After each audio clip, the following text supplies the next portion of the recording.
Hi there, Guy Simmons, Fine and Country Oxfordshire, and I'd like to present to you my premium market report for the last quarter and also up to the end of November. This report will be slightly longer than normal as I'm going to cover the last quarter as well. So, September marked the return to pre-COVID transaction figures, and October saw the highest annual increase in house prices since January 2015. Consumer sentiment has dropped and we have entered a second lockdown, which is due to end on the 2nd of December with the new government tiered system in place. The lockdown over the Christmas period being eased will hopefully raise people's spirits, though sensible attitudes will need to be retained so that the COVID crisis doesn't escalate. With a tiered system across the UK, however, the housing market will remain open. Transactions are now back to pre-COVID levels according to HMRC. An estimated 98,010 transactions have completed in September, marking a return to pre-COVID market levels. Newly agreed sales since July have been between 42 and 62% higher than the same time last year. October agreed sales were 53% higher than last year, a slight drop from the 62% peak in August. With the average sale taking 9 weeks from offer to exchange of contract, September's transaction figures will reflect those delayed by lockdown, and only a small proportion will represent the surge in newly agreed sales. Over the next few months, there is a backlog due to the successes of previous month's sales, and this has put a great pressure on lenders, valuers and conveyancers alike. This is very much causing a delay in exchanging contracts and the completion process. We need to make sure those who have agreed sales during this holiday period aren't unnecessarily penalised by the delays being caused by this backlog. The National House Price Index report shows that prices have risen by 5.5% annually, and the biggest rate of increase in over 4 years has happened. This is highlighting sellers' optimism. The nationwide house price index also shows that house prices from post-survey approval stage reported a 5.8% annual increase in October. This is the highest rate of increase since January 2015. September's prime property prices in the UK increased by 5.4% annually, with the average prime property selling for £1,050,338. Zoopla expected house prices to trend upwards over the previous quarter, which they have, and further predict still reaching a very creditable 4+% by the end of this year. The economy began to recover with a 9.1% growth in GDP in June, followed by a 6.4% growth in July. However, August didn't fare quite as well with just a 2.1% growth.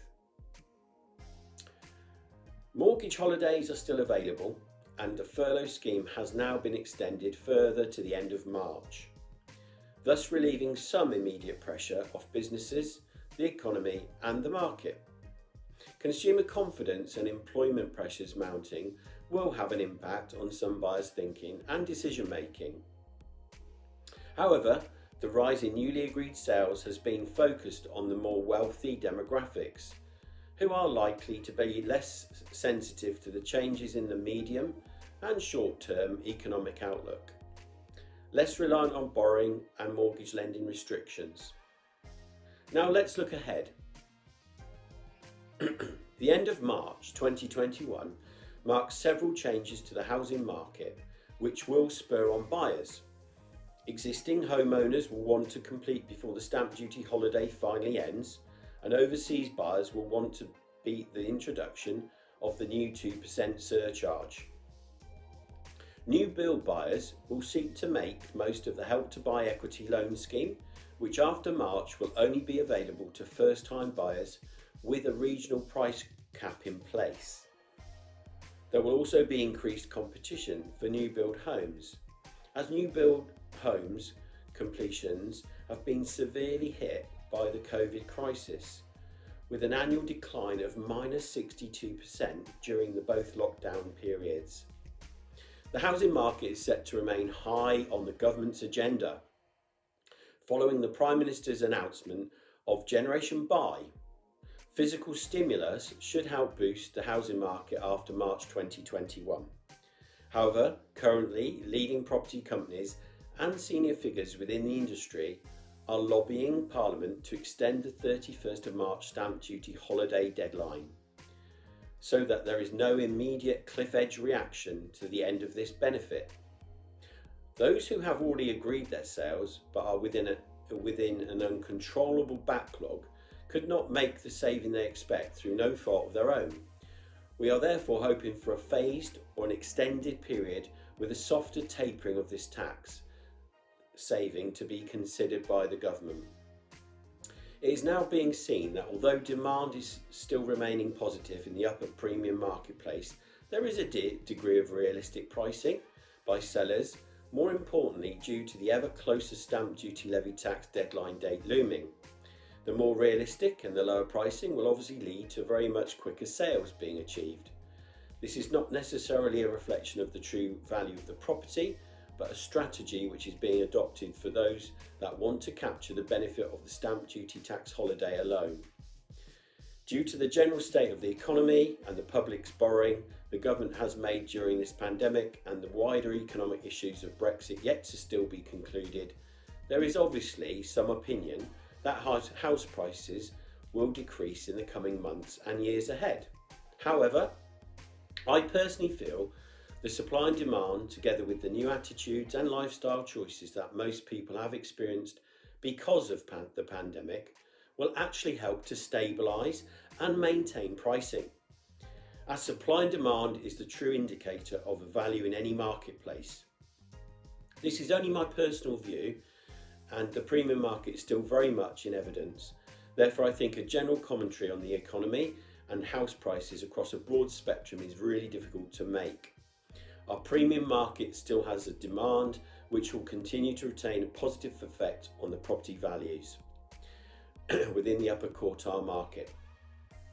Prices in the past 12 months period in London have actually risen by 11.9% and in the southeast by 4.2%.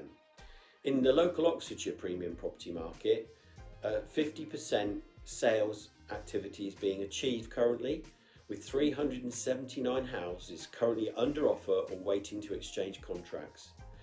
In the past 14 days, bearing in mind we are now running into a Christmas market, 2.7 premium homes are coming to the market each and every day. This is remarkable for the time of year. In light of lots of negative news, I would like to leave you with some positive news. Certainly the next few years will be challenging, but also really exciting with great opportunities in eco-technology, solar power, wind energy and the advent of the electric vehicle industry. Tesla becoming the highest valued auto company in the world in the last few days.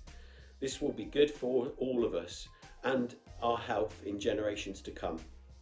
These new technologies will provide over 1 million jobs in the next few years. So if you're looking for a new opportunity or challenge in 2021, now is a great time while others hesitate to take any action. If you truly seriously want to sell your home in 2021, getting prepared now for the next year is perfect. The sooner we can advise you on what things are needed how to maximise your property value, the better, allowing plenty of time to get things prepared and really looking good. So thank you for watching my video, and if you'd like any further information about your property or anything related to property in general, please don't hesitate to contact me on the details that are going to follow this video.